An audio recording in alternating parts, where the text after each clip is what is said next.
دن ہے، یہ دن بھی عید کا دن ہے،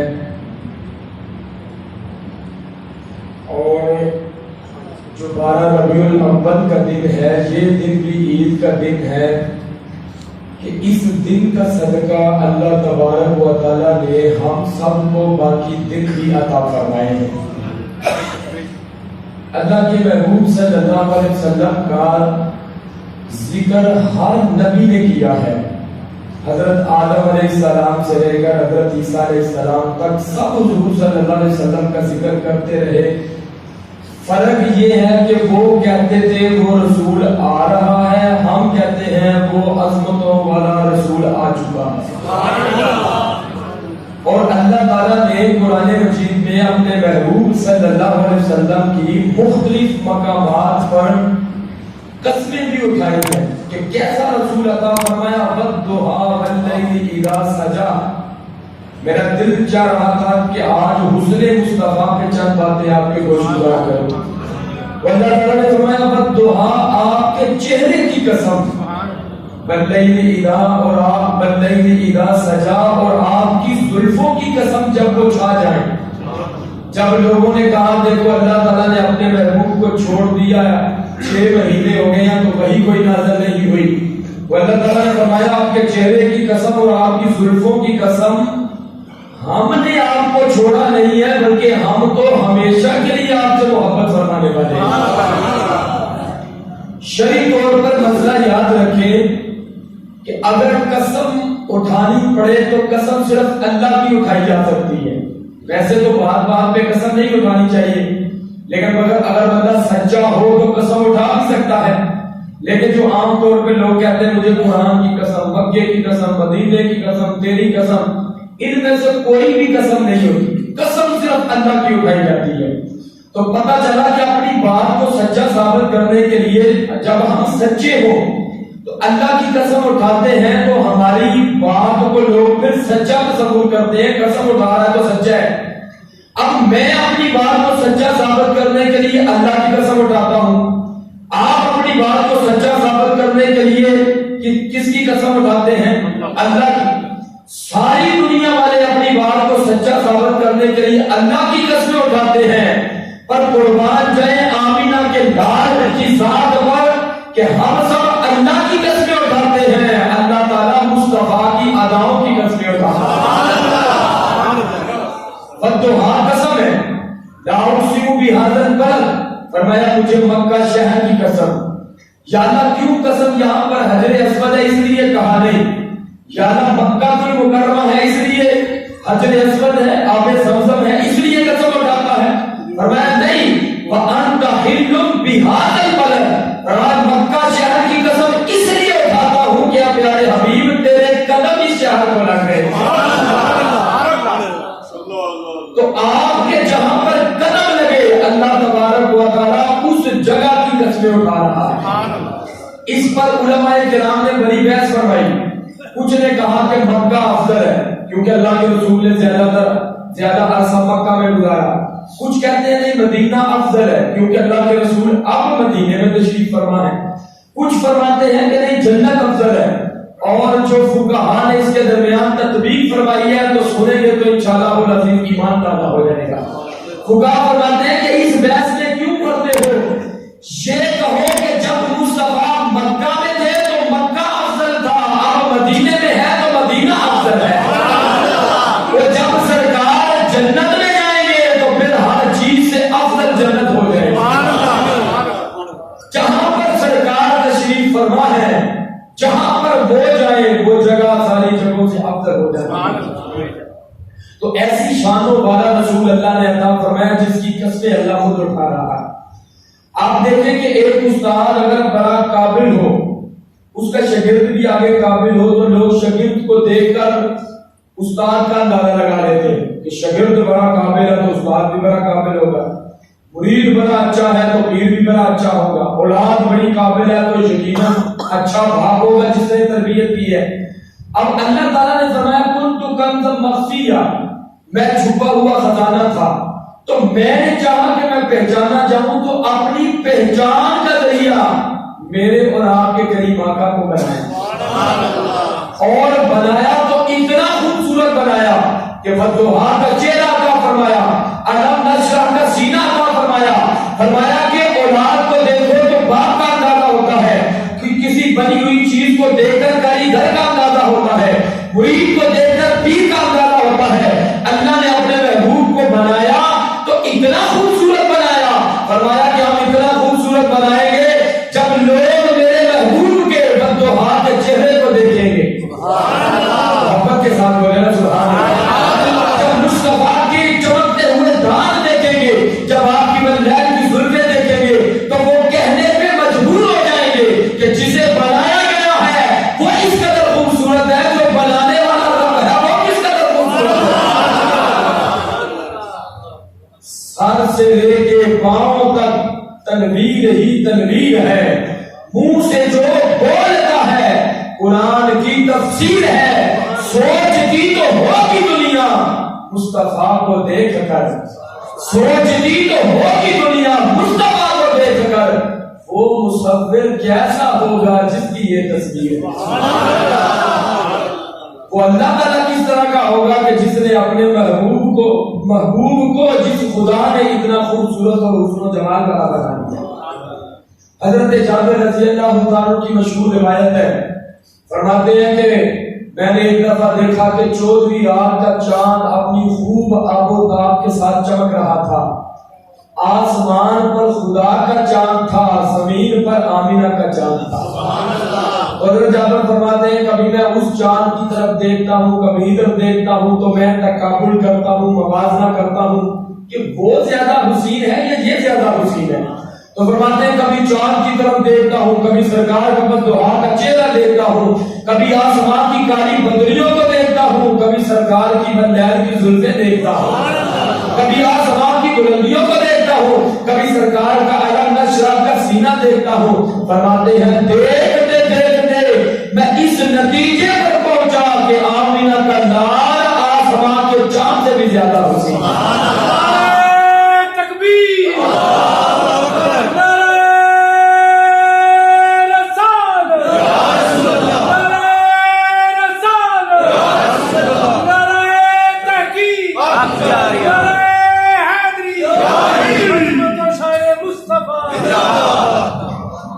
چشتی نے اسی لیے فرمایا نا تو اجے میرا محبوب نے لکھا جنوں ویکھ کے چن شرماوے، تو اجے میرا محبوب نے لکھا جنوں ویکھ کے چن شرماوے، ادھی راتی دن چر آوے جیو مخت نقاب ہٹاوے، جیو جاوے سیر کرن نوں سارا گلشن سیس نواوے، جو رکھے ہاتھ نال بناوے ہاتھ بھننا تو بن جاوے، علم رب نے اینا دیتا اکنا وچ نہ آوے، اکل رب نے اینی دیتی علم وچ نہ آوے، آزم ایڈا سونا ماہی سن کدرے نظر نہ آوے۔ جبریل امین سرکار کی خدمت میں حاضر ہوئے، آپ نے فرمایا کہ جبریل تو سارے نبیوں کے پاس گیا، بڑے بڑے خوبصورت لوگوں کو دیکھا، کیا مجھ جیسا بھی کوئی نظر آیا؟ تو جبریل امین نے عرض کیا حضور سب کے پاس گیا لیکن میں نے مشرق و مغرب کا کونا کونا دیکھ لیا، شمال و جنوب کا گوشہ گوشہ دیکھ لیا، پوری کائنات میں مجھے آپ جیسا حسن و جمال والا کوئی نظر نہیں۔ جب اللہ کے رسول صلی اللہ علیہ وسلم نے مکہ سے مدینہ کی طرف ہجرت فرمائی تو آپ کو پتہ ہے نا وہ بنو نجار کی بچیوں نے جو پڑھا تھا طلع البدر علینا، کیونکہ مدینے والوں کو پتا تھا کہ وہ رسول ہجرت کر کے آ رہے ہیں تو پیدل جا رہے تھے، جانوروں پہ سوار ہو کے جا رہے تھے، گاڑیاں تو نہیں اس دور میں تھی۔ تو بچیوں نے جو کہا انہوں نے کیا کہا طلع البدر علینا، جب حضور کو انہوں نے پہاڑوں سے دیکھا ادھر کو مڑتے ہوئے، جب بچیوں کی نظر یکدم مصطفیٰ کے چہرے پر پڑی تو انہوں نے کہا ہم پر 14ویں رات کا چاند طلوع ہو گیا۔ محبت سے بولے سبحان اللہ۔ اب ایک بات یہ شعر تو آپ مدتوں میں سنتے آ رہے ہیں، لیکن جس چیز کی طرف میں توجہ دلانا چاہتا ہوں وہ شاید آپ اس طرح توجہ پہلی دفعہ کہیں، اگر سرکار ہم جیسے بشری ہوتے تو بچیاں یہ بھی تو کہہ سکتی تھی نا طلع البشر علینا، بشر آ گیا، انسان آ گیا۔ بچیوں نے بھی یہ نہیں کہا کہ وہ بشر آ گیا، انسان آ گیا، بلکہ انہوں نے کہا طلع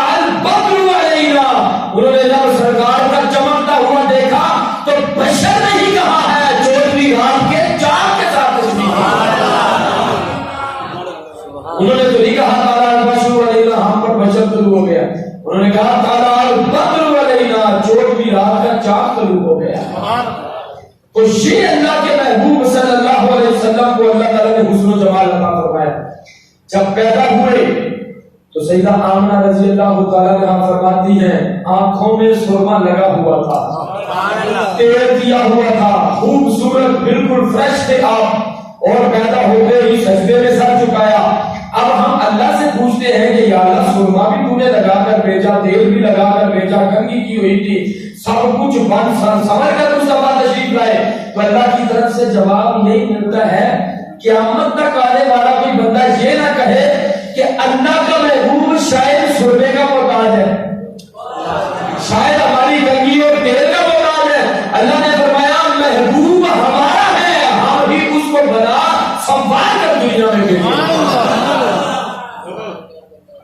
وہ نبیوں میں نبی ایسے کہ امام الانبیاء ٹھہرے, اور وہ حسینوں میں حسین ایسے کہ محبوب خدا ٹھہرے, اور حسینہ جمیلہ کا منہ توڑ دیتا, محمد بنا کے قلم توڑ دیتا.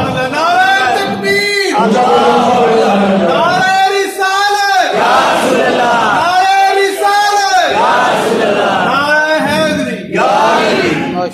یہ تو حضرت حسان بن ثابت کا شعر ہے, اور حضرت حسان بن ثابت وہ ہیں جب وہ سرکار کی ثنا خوانی کرتے تھے, سرکار ان کے لیے منبر منگواتے, خود آپ نیچے تشریف فرما ہوتے, حسان بن ثابت کو کہتے تم منبر پر بیٹھ کر میری عظمت و شان کو بیان کرو. سبحان اللہ. اور آپ دعا بھی فرماتے اللہم اشہدہ بروح القدس, یا اللہ حسان بن ثابت کی جبریل کے ذریعے مدد فرما. اور آپ فرماتے تھے بعض اوقات صحابہ کرام کے تینوں تلوار بھی وہ کام نہیں کرتے جو حسان کے اشعار کام کر جاتے. تو منبر پہ بیٹھے تو انہوں نے کیا کہا, وَأَحْسَنُ مِنْكَ لَمْ تَرَكَتْ عَيْنِي, کہا میری آنکھ نے آپ جیسا حسن و جمال والا دیکھا ہی کوئی نہیں. اب اگر ان کا یہ مضمون غلط ہوتا, عقل غلط ہوتا, تو آپ بتائیں کہ صحابہ کرام منع نہ کر دیتے کہ یہ نہ کہو, اور بھی تو حسن و جمال والے ہیں, اگر یوسف علیہ السلام بھی تو نہیں کہا. اگر صحابہ نے نہیں کہا تو حضور صلی اللہ علیہ وسلم خود منع فرما دیتے, آپ نے بھی منع نہیں فرمایا. اگر سرکار نے بھی نہیں منع فرمایا, آیتیں نازل ہو رہی تھی, قرآن نازل ہو رہا تھا, سرکار خود فرما دیتے حسان کیا کہہ رہے, اور بھی لگے خوبصورت آئے ہیں نبی. پتہ چلا صحابہ کو بھی پتا تھا سرکار بے مثل و بے مثال ہے. سرکار کو بھی پتا تھا اللہ نے مجھے سب سے زیادہ حسن و جمال عطا فرمایا. تو اللہ تعالیٰ کی طرف سے بھی یہی صدا آئی, اے حسان تجھے مصطفیٰ جیسا نظر کیسے آ سکتا تھا, میں رب ہو کر کہتا ہوں ہم نے مصطفیٰ جیسا بنایا ہی کسی کو نہیں, ہم نے اس طرح کا بنایا ہی کسی کو نہیں ہے, تمہیں کیسے نظر آ سکتا تھا. اور اللہ کے محبوب پیدا ہوئے. عام طور پر ہم دیکھتے ہیں خواتین جب بچوں کو دیکھتی ہیں تو کہتی ہیں جی ناک فلان ملتا ہے, چہرہ فلان سے ملتا ہے, ہونٹ فلان سے ملتے ہیں. سرکار کو دیکھ کر کسی نے نہیں کہا ہونٹ فلان سے, ناک فلان سے ملتا ہے, کیونکہ سرکار جیسا حسن و جمال اللہ نے کسی کو عطا فرمایا نہیں. اسی لیے تو پھر ہم کہتے ہیں تیرے قدموں میں آنا میرا کام تھا, تیرے قدموں میں آنا میرا کام تھا, میری قسمت جگانا تیرا کام ہے, میری آنکھوں میں ہے دید کی آرزو, جن جن کو آرزو ہے وہ مل کے صدا لگا دیجیے, میری آنکھوں میں ہے دید کی آرزو, دید کی آرزو, میری آنکھوں میں ہے دید کی آرزو, رخ سے پردہ ہٹانا تیرا کام ہے. اور حضرت سلطان باوقیہ فرماتے ہیں, آپ فرماتے ہیں کہ ایک تن میرا چشمہ ہوے, تیرے مرشد دیکھنا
کچھ نہیں ہونا تو دلدار سے پوچھو، وفا کی قدر وفاداروں سے پوچھو، حیا کی قدر حیاداروں سے پوچھو، علم کی قدر علماء سے پوچھو، لوہے کی قدر لوہار سے پوچھو، سونے کی قدر سنیارے سے پوچھو، پھول کی قدر پوچھ رہی ہو تو بلبل سے پوچھو، پانی کی قدر مچھلی سے پوچھو، ارے حسین کی قدر جانثاروں سے پوچھو، مصطفیٰ کی قدر مصطفیٰ کے جاروں سے پوچھو۔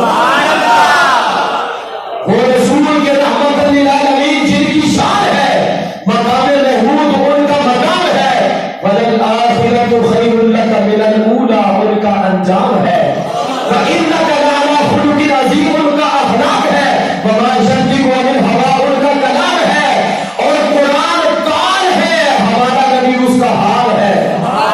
بس میں چھوڑنے لگا ہوں گفتگو، محبت سے بولے سبحان اللہ۔ قرآن سپاہوں میں ہے، مصطفیٰ مدینے کے بازاروں میں ہے، قرآن کلام اللہ ہے، مصطفیٰ رسول اللہ ہے، قرآن کا جو کہا ہوا ہے مصطفیٰ کا وہ کیا ہوا ہے۔ اگلا چھوڑا چھوڑیں گے تو انشاءاللہ ایمان کا ہو جائے گا۔ قرآن میں ریب نہیں، مصطفیٰ میں عیب نہیں، یہ بھی بات ہے، وہ بھی بات ہے۔ یہ اللہ تبارک و تعالیٰ نے مصطفیٰ صلی اللہ علیہ وسلم کو حسن و جمال عطا فرمایا، تو پھر بولو کہ ایسی شانوں والا رسول ہو تو پھر اس کا میلاد منانا چاہیے کہ نہیں منانا چاہیے؟ ہم یہی میلاد مناتے ہیں اور گلی گلی یہی بتاتے ہیں کہ سرکار کی صورت جیسا بھی کوئی نہیں ہے، مصطفیٰ کی سیرت جیسا بھی نہیں ہے۔ آخری جملہ کہہ کے میں گفتگو کو مکمل کرنا چاہوں گا، اس سے پہلے کافی تاخیر ہو گئی، کہ یہ جو فرانس کے بدماش ہیں جنہوں نے وہ بدماشی کی ہے کہ وہ خاکے بناتے ہیں، ہم ان پر کروڑوں مرتبہ لعنت کرتے ہیں، ایسے باتیں کہ نہیں، ہم مذمت کی بھی کرتے ہیں، مرمت بھی کرتے ہیں، اور یہ بتانا چاہتے ہیں کہ غازی علم الدین شہید کو ہم نے دفن کیا ہے، جس چھڑے سے اس نے راج پال کو باز جہنم کیا تھا وہ چھڑا باہر ہی ہے ابھی، اور یہاں پر اللہ کے فضل و کرم سے ہر کوئی علم الدین اور ممتاز قادری بننا چاہتا ہے۔ اگر قیامت تک یہ گستاخیاں کرنے والے آتے رہیں گے تو علم الدین بھی اللہ پیدا فرماتا ہے۔ اس لیے اس چیز کو روشن خیالی کا نام دینا یہ ان کی بھول ہے کہ مسلمانوں کے دلوں سے ہم محبت رسول کو نکال سکتے ہیں، یہ سوال ہی پیدا نہیں ہوتا۔ علامہ اقبال نے بھی یہی کہا تھا کہ نا امید نہ ہو ان سے اے رہبر فرزانہ، کم کوش تو ہیں لیکن بے ذوق نہیں راہی۔ تو انشاءاللہ العزیز سرکار کی عزت کا جو پرچم ہے وہ بلند ہوتا رہے گا، یہ گستاخ نیست و نابود ہو جائیں گے۔ اللہ تعالی ہم سب کو توفیق عمل عطا فرمائے۔ وآخر دعوانا